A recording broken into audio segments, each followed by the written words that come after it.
একটা পরিষ্কার মেসেজ দেওয়ার জন্য আজকে আসলাম। একটা জিনিস লক্ষ্য করবা, তোমরা যেদিন থেকে দেখবা আমি কবিতা আবৃত্তি করা ছেড়ে দিয়েছি, তোমাদের নিয়ে বকবক করা ছেড়ে দিয়েছি, তোমাদের সামনে উপস্থিত না হইয়া নিজেকে নিয়ে ব্যস্ত হয়ে গেছি, সেদিন থেকে বুঝে নিও আমি সফলতা অর্জন করে ফেলেছি।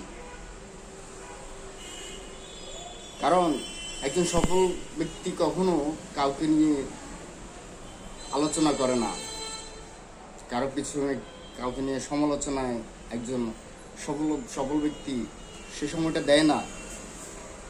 এগুলো হচ্ছে যত সব বেকার, বেহায়া, অলস ব্যক্তিদের কাজ। সমালোচনা ভালো না।